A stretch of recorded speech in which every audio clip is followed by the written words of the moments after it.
원가회계는 전체 25문항 정도가 제 시험 문제로 출제가 됩니다. 자, 기업회계 2급의 일부 시험은 재무회계고요. 전체 문항은 25문항이고요. 2부 문제로 이제 원가회계 과목이 시험 문제로 출제가 되고요. 동일하게 25문항입니다. 각각 객관식으로 25문항씩 출제가 되고요.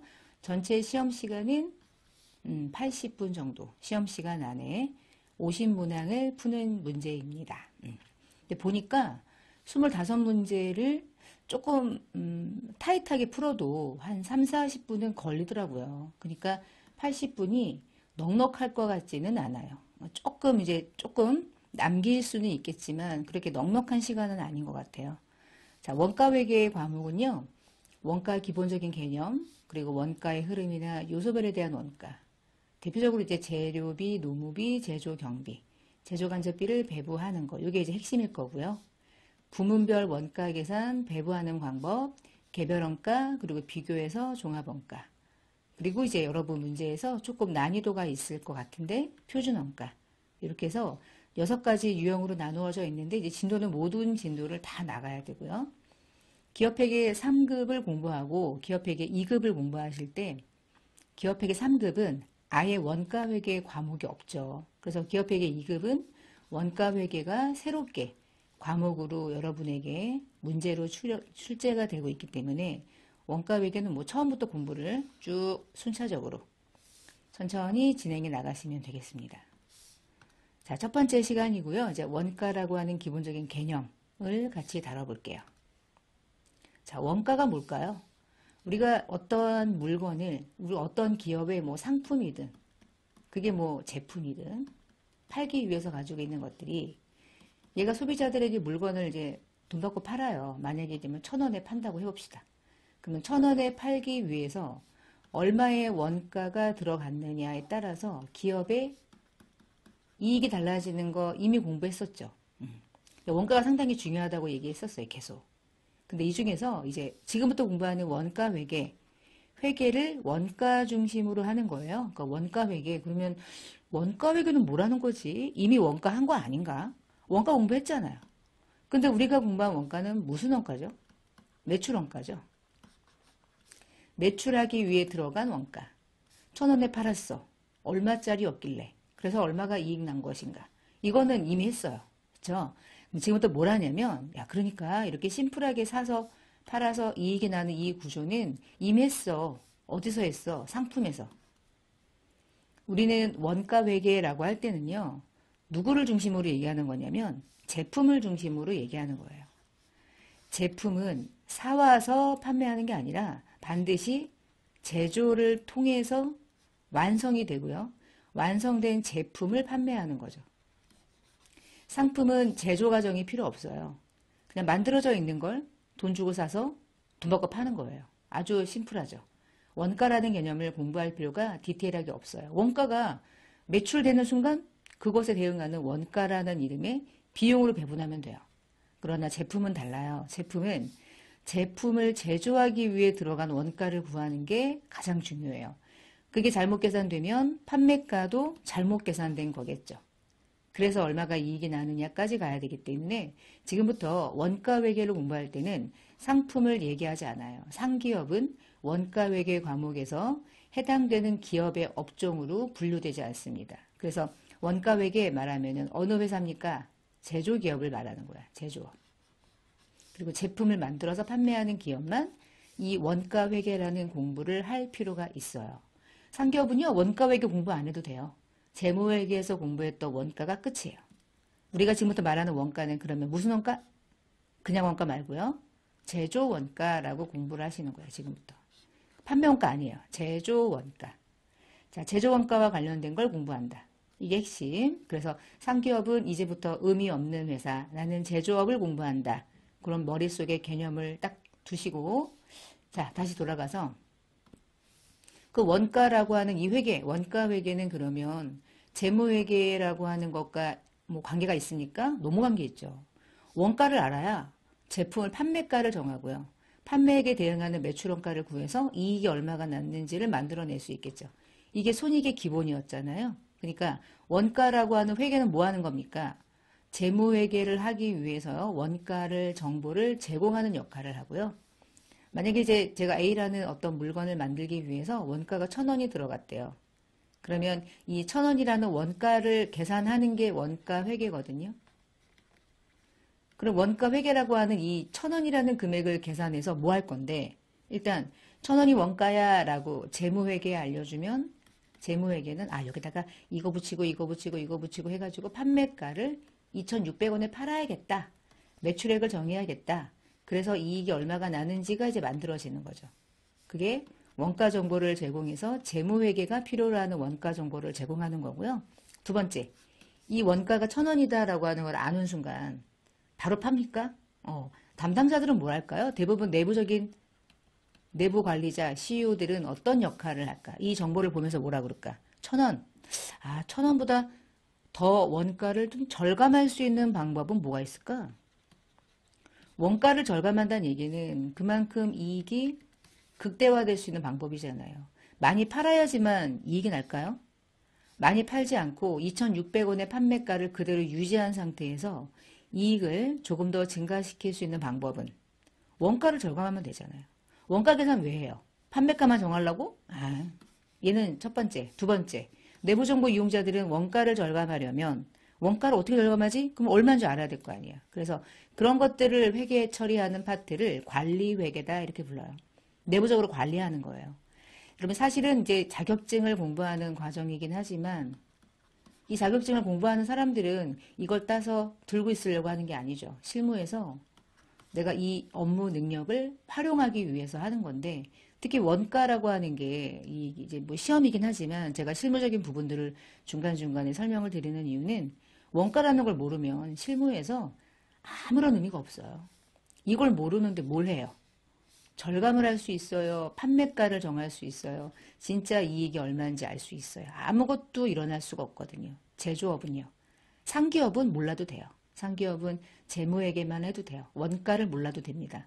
근데 제조업은 다르거든요. 그래서 제조활동과 영업활동에서 어떤 원가라고 하는 정보를 확인, 분류, 집계해는 여러 가지 원가라는 정보를 제공하는 다양한 부서에게 그리고 네가 필요한 자료를 이걸 통해서 한번 구해보시오.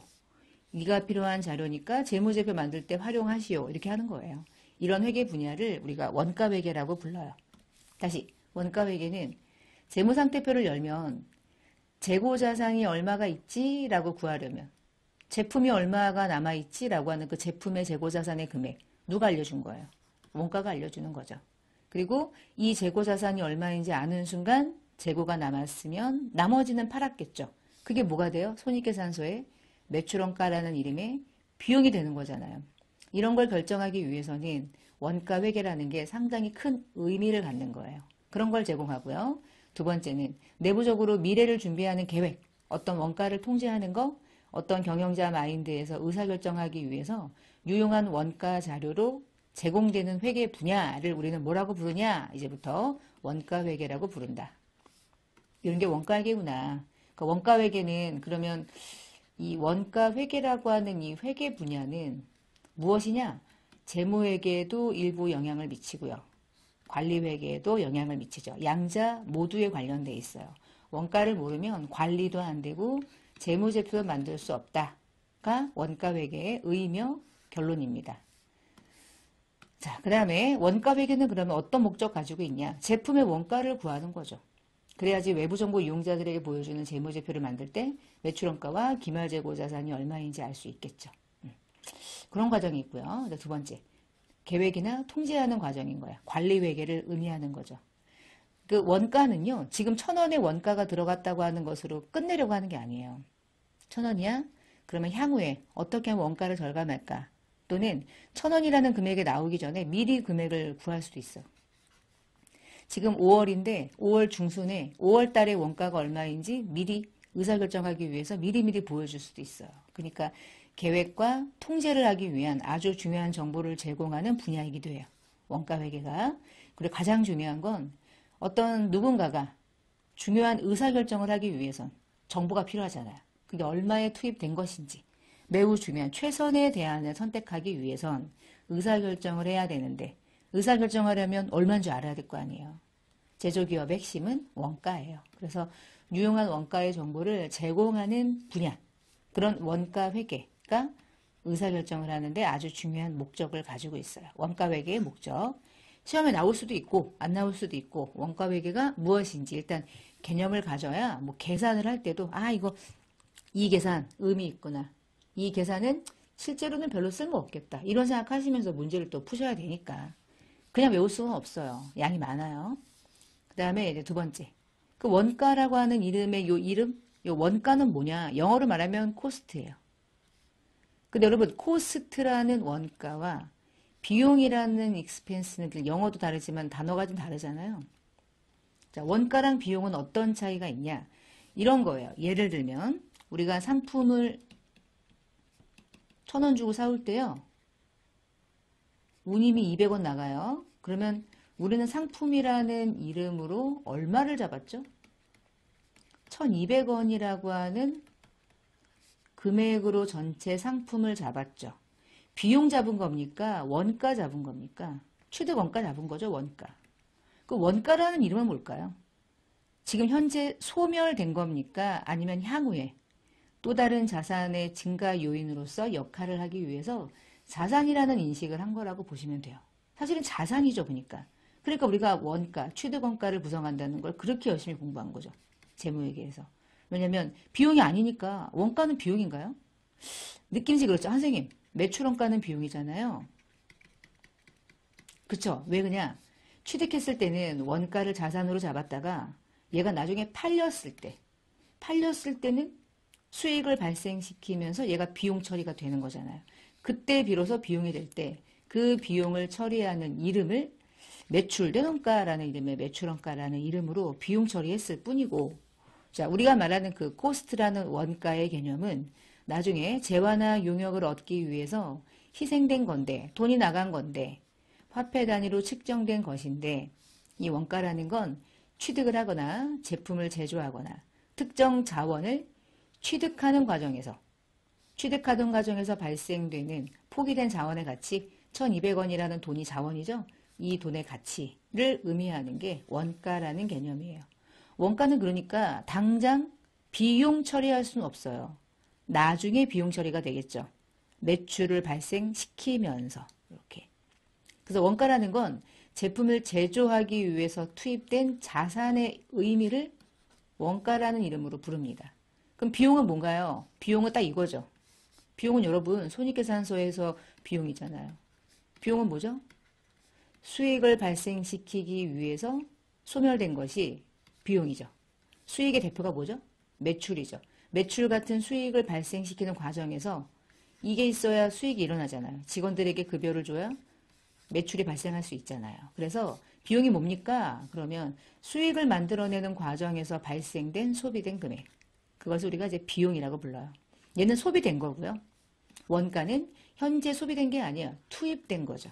투입이라고 하는 게 조금 더 명확해요. 그러면 조금 더 가볼게요. 내가 제품을 제조하기 위해서 원재료를 사와요. 그러면 여러분 원재료를 제가 이제 1억 원어치를 사왔을 때 뭐라고 잡을까요? 비용이라고 잡을까요? 원가라고 잡을까요? 원가라는 개념에 넣지 않을까요? 아직 소멸된 거 아니잖아요. 재료는 어떻게 소멸될까요? 제품을 제조하는 원가에 대체돼요. 여러분 제품을 제조하기 위해서 공장에 투입되면 수익이 발생됐나요? 여전히 제품을 제조하고 있나요? 제조하고 있죠. 그러니까 여전히 원가인 거예요. 그 원가의 이름을 우리는 제조 원가 이렇게 부릅니다. 또 원가에 투입돼요. 그 원가가 드디어 완성이 돼서 드디어 누군가에게 판매가 되는 이 시점에 그때 비용 처리하는 거야. 그러니까 이 전까지는 다 뭐라고 생각하시면 돼요? 판매가 되기 직전까지는 다 원가인 거야. 좀 더 정확하게 제조 원가. 판매가 되는 순간 그때 비로소 판매된 것만큼 비용 떨어요. 그 비용의 이름을 매출원가 라는 이름의 비용 처리하는 거야. 제조 원가랑 매출 원가는 다르다. 이게 핵심이에요. 매출 원가는 비용이고요. 제조 원가는 원가라는 자산인 거예요. 자, 근데 우리가 원가라고 말하는 걸 크게 둘로 나눠요. 소멸원가, 미소멸원가 이제 둘로 나누거든요. 그거를 뒷페이지로 가서 좀 볼게요. 자, 우리가 이미지를 한번 볼게요. 이 아래쪽에 그림을 가지고 한번 이해하시면 조금 더 빠를 것 같아요. 예를 들어서 제가 이제 제품을 만들었대. 제품을 만들었어요? 그럼 제품은 일단 뭐라고 부르면 될까요? 제품이라는 어떤 내가 만들어내는 물건을 내가 직접 투입해서 만들어냈죠. 그러니까 제품 만들 때 어마무시한 제조 원가가 들어갔겠죠. 근데 여러분 제품은 사실은 뭐예요? 자산이지 않나? 근데 그 자산을 왜 원가라고 하냐? 둘로 나뉘니까. 만약에 내가 제품을 10개를 만들었는데 이 10개가 누군가가 부주의하게 들고 있다가 깨트렸어요. 없어졌어. 그럼 어떻게 되죠? 계속 자산입니까? 이건 비용 처리가 돼요? 비용이 되죠. 나중에 효익을 창출할 수 있나요? 없죠. 깨트렸으니까 끝난 거잖아요. 불났으면 사라지는 거잖아요. 예를 들어 2개. 8개는 여전히 들고 있어. 그러면 2개는 뭐예요? 여전히 자산 처리 못하죠. 언젠간 소멸될 수 있다 그랬잖아요. 그러면 비용 처리하는 거예요. 그게 감모 손실이 될 수도 있고 재해 손실이 될 수도 있죠. 그럼 2개는 뭐야? 자산 아니죠. 비용이죠. 그렇지만 10개 중에 이거 아닌 나머지 것들은 들고 있다. 미래에 돈 받고 팔 수 있다. 효익을 기대할 수 있잖아요.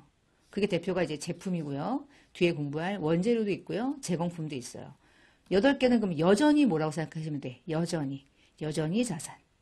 그래서 다시 보면 이 원가라는 건 결국은 뭐라고 생각하면 되냐면 자산인데 이러한 이름으로 들고 있는 자산인데 소멸됐을 때 비용이 되는 거고요. 소멸되지 않고 여전히 내 자리에 있다면 없어지지 않았다면 여전히 자산인 거예요. 그래서 원가는 자산인 거예요. 이해하실 때. 그럼 8개가 있잖아 지금. 근데 그 8개를 들고 있다가 누군가가 깨트린 건 아니고 돈 받고 팔았어요. 7개를 돈 받고 팔았어요. 그럼 7개는 정상적으로 판매된 거죠. 판매되면 계속 들고 있어요. 이제 비용 처리해야 돼요. 비용 처리해야죠. 그 7개를 무슨 이름으로 비용 처리하면 돼요? 매출원가. 소멸됐죠. 자, 우리가 만들어낸 제품이라는 원가가 드디어 자산으로 형태를 가지고 있다가 소멸됐잖아요. 소멸됐을 때 비용 처리하는 거예요. 7개는 비용 처리해요. 근데 아직도 소멸되지 않고 몇 개 있어요. 창고에. 1개 있죠. 1개는 소멸됐나요? 원가라는 게 투입돼서 완성은 됐는데 아직 소멸되지 않고 1개 들고 있잖아요.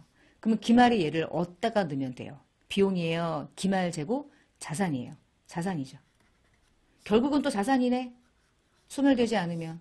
그쵸? 그래서 소멸됐다. 원가라는 이 자산이 소멸됐다. 아, 비용이다. 어떨 때는 손실도 된다. 이럴 수도 있고 이럴 수도 있으니까요. 그래서 용이 어떠한 자산, 이 자산이 나중에 효익을 제공할 수 없어. 이제 끝났어. 이제 소멸된 것이야. 그러면 즉시 비용 처리하는데 그게 판매된 비용이면 정상적인 매출원가. 불이 난 거면 비용인데 재해손실이라는 이름의 또 다른 비용. 근데 만약에 소멸되지 않았다. 결국 1개 남았다. 그러면 원가가 투입된 이 재고자산이 판매되지 않고 남았다. 그러면 소멸되지 않은 것이고 소멸되지 않으면 여전히 자산이라는 이름으로 걸려 있는데 그게 어떨 때는 원재료, 어떨 때는 제공품, 어떤 건 제품이라는 형태로 들고 있겠죠. 원재료는 우유를 만드는 회사 입장에서 보면 원유가 될 거고요. 원유가 들어가서 가공이 되고 있고 우유곽이 안 나와가지고 우유곽을 만들고 있는 그 미완성된 상태, 기말에 그걸 제공품이라고 부르고요. 완벽하게 완성이 됐는데 현재 출고되지 않아서 재고로 남아있어요. 그게 제품인 거예요. 다 재고자산이죠. 제조기업의 재고자산은 크게 3개가 있는 거야. 하나, 둘, 셋 이렇게 해가지고. 이런 게 원가에서 부르는 조금 더 디테일한 이름들이라고 보시면 돼요. 원가는 결국 누구냐? 원가가 뭐니? 난 사실은 자산이야. 원가는 자산이야. 자산인데 유출되면 비용 되는 거고 남아있으면 자산이야. 나는 그래서 자산이야 원래. 그렇게 이해하시면 돼요. 자, 그러면 이제 3번째. 이제부터 좀 다음 시간까지 이어서 이것저것 살펴볼 건데요. 자, 원가는 제조원가를 의미한다고 말씀을 드렸죠. 그럼 제조원가는요. 여러 가지 형태로 분류를 막 해요. 그러니까 분류를 여러 가지 유형으로 나누어서 하거든요. 근데 첫 번째, 우리가 원가라고 부르는 그 제조원가를 어떻게 분류하냐. 발생 형태에 따라서 첫 번째, 원가가 발생된 형태에 따라서 원가를 세 가지로 분류합니다. 그래서 걔를 원가의 3요소라고 불러요. 객관식이 많이 나오겠죠. 첫 번째, 제가 우유를 만들기 위해서는 원재료가 필요하겠죠. 그러면 재료가 이렇게 들어와야 될 거 아니에요. 그 재료를 제가 만약에 1억 원어치를 사왔어요. 1억 원어치를 사왔는데 이 중에 공장에서는 얼마만큼만 이 공장을 가동하기 위해서 투입하라고 그랬냐면 8천만 원어치만 재료를 투입하래요. 그럼 지금 현재 얼마나 남아있겠어요? 2천만 원은 창고에 재료가 그대로 남아있겠죠. 그러니까 결국은 재료라고 하는 자산은 둘로 쪼개지는 거예요. 2천만 원은 여전히 재고자산으로 있고 8천만 원은 공장에 투입이 됐죠.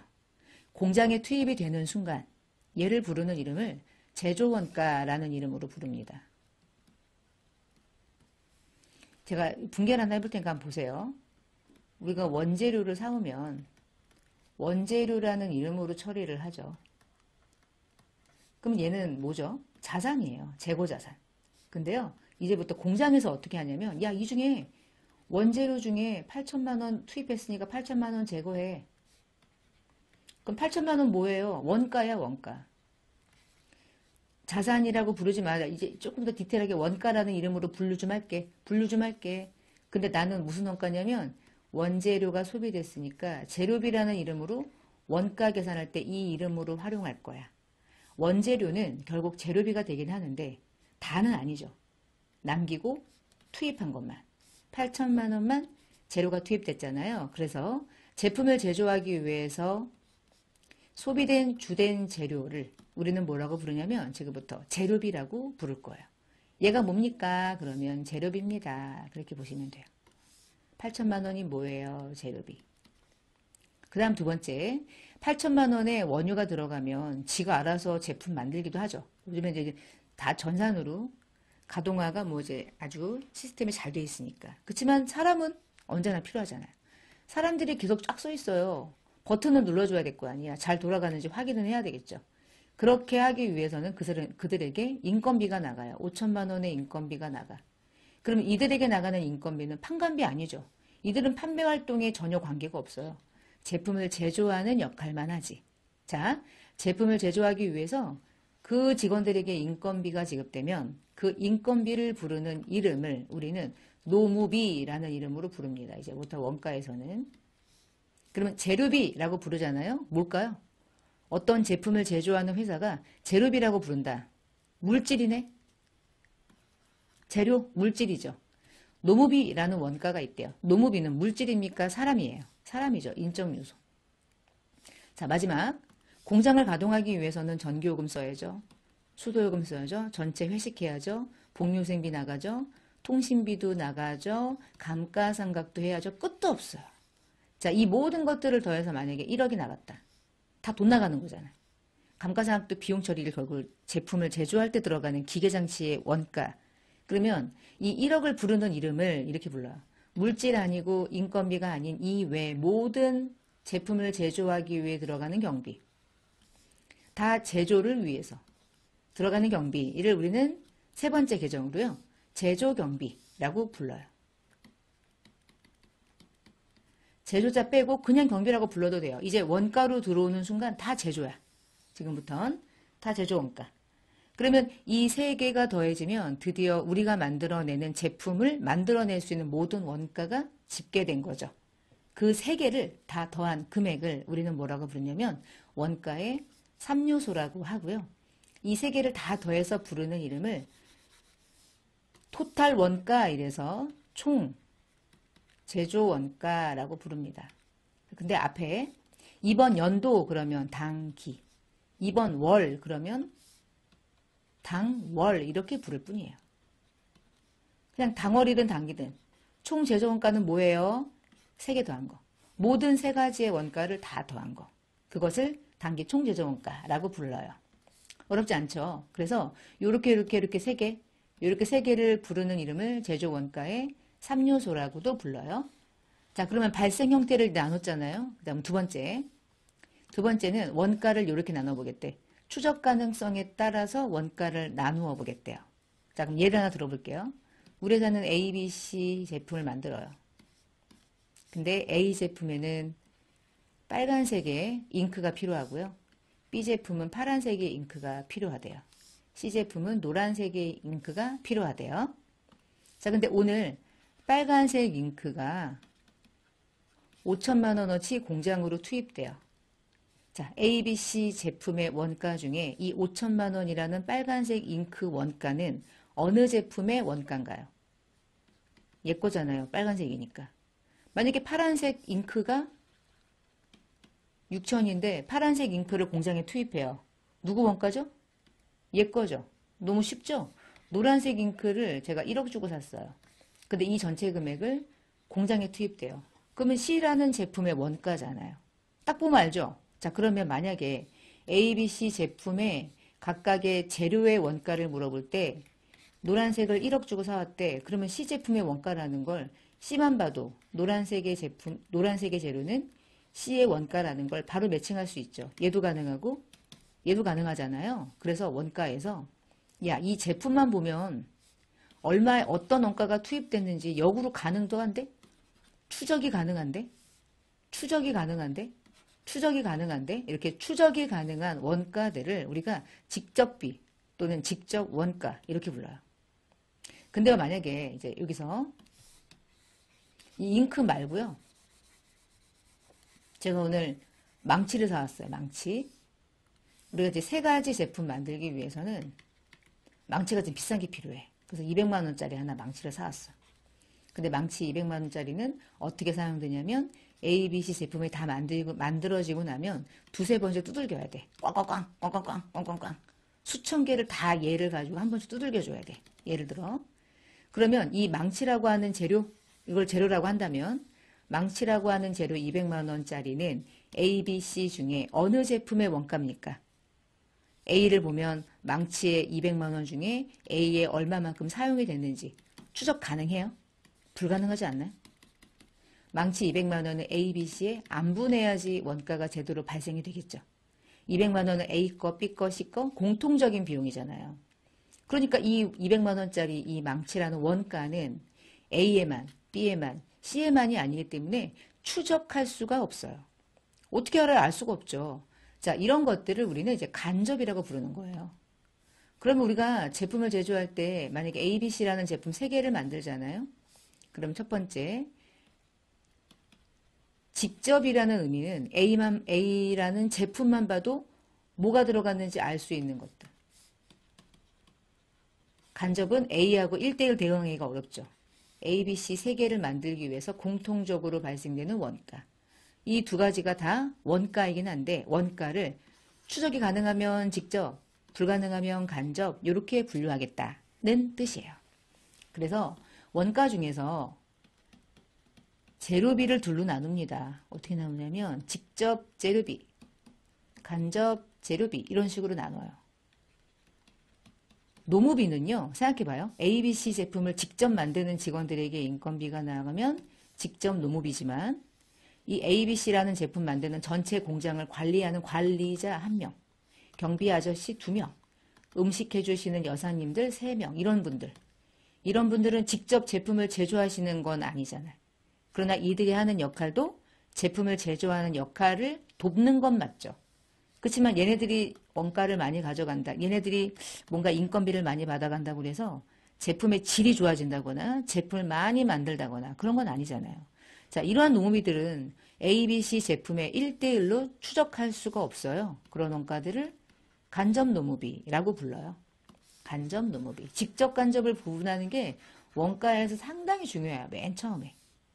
그 다음 세 번째는 나머지 경비들 중에 대부분의 경비는요. A, B, C라는 제품을 만들기 위해서 전기요금이 한 방에 나오면 쪼개야지.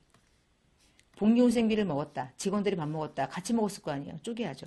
대부분 다 쪼개야 되는 거예요. 그러니까 간접이 많아요. 간접 제조경비. 근데 A, B, C 중에서 B라는 제품은 외부에다가 의뢰를 해서 뭔가 대가를 지불해야만 이 B라는 제품을 만들 수 있다. 그러면 이 대가를 지불한 이 돈도 A, B, C의 공통적인 비용이에요. A의 원가예요. 얘는 A의 원가라는 게 직접 추적이 되잖아요. 그런 것들을 직접 제조 경비 이렇게 불러요. 그래서요. 원가를 어떻게 나누냐면 야, 이 중에 직접은 뭐야? 아, 추적이 가능한 겁니다. 직접은 뭐니? 직접 제품만 봐도 원가가 추적이 가능한 겁니다. 간접은 뭐니? 직접적인 제품, 원가, 어떤 원가 대상에 직접적으로 추적할 수 없는 원가를 말합니다. 인위적으로 쪼개야 합니다. 배분해야 돼요. 배분해야 돼요. 그러면 간접인 거예요. 그래서 얘도 직접, 너도 직접이냐? 나 3개 더하자. 그래서 부르는 이름이 원가니까 직접 원가라고 부르기도 하고요. 그냥 뒤에다가 B라고 쓰면 어때? 어차피 원가니까. 그 다음에 야 간접비를 더하자. 간접비랑 직접비랑 얼마만큼 비중을 차지하고 있는지도 구분하기 재밌겠다. 이렇게. 그래서 직접 원가 또는 직접비, 간접 원가 또는 간접비 이렇게 해서 원가를 크게 둘로 나눌 수도 있고 어떻게 나눌 수도 있어요. 하나, 둘, 서너 다 6개로 나눌 수도 있죠. 디테일하게 나누면 6개. 심플하게 나누면 3개씩 묶어가지고 2개. 하여간 같은 이름인 거야. 같은 숫자. 어떻게 나눠요? 원가의 3요소를 기준으로 해서 얘네들을 한 번 더 쪼개본 거죠. 원가를 계산하는 담당자 입장에서 재료비, 노무비, 경비로만 쪼개서 원가를 계산하고 구분하고 분류하는 게 유익할까요? 이렇게 쪼개서 직접 간접으로 나누어서 원가를 구분하는 게 훨씬 더 뭔가 원가를 통제함에 있어서 더 유리할까요?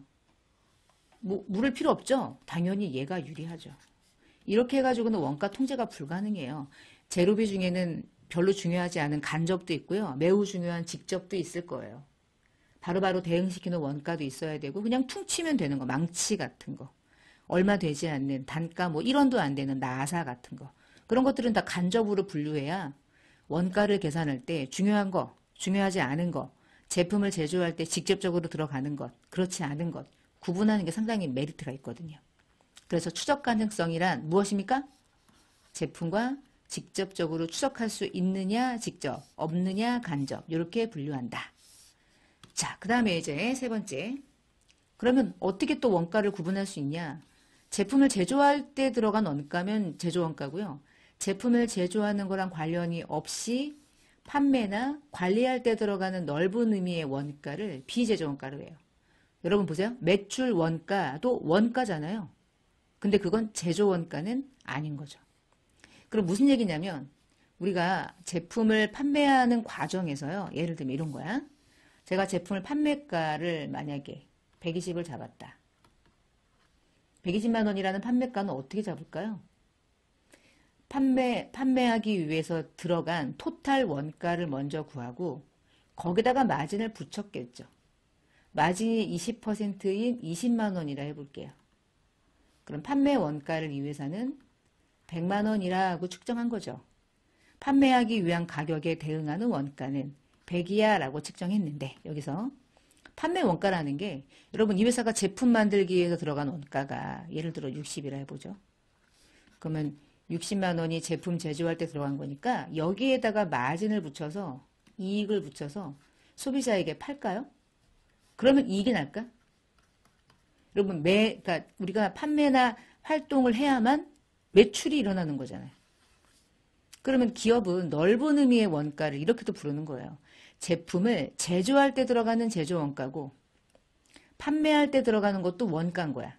왜? 그것도 판매가를 결정하기 위한 판매 원가의 아주 큰 가격을 결정하니까. 그러면 판매할 때 들어가는 비용이 뭐죠? 우리가 재무회계에서 공부했던 판관비죠. 판관비도요. 넓은 의미에서 판매 원가를 구성하는 원가예요. 근데 제품을 제조할 때 들어가는 원가는 아닌 거죠. 그래서 걔를 비제조 원가라고 부릅니다. 그러면 비제조 원가는 제조 원가가 아니란 얘기인데 왜 너를 원가라는 이름으로 불러? 물어보면 넓은 의미에서 이것도 원가야.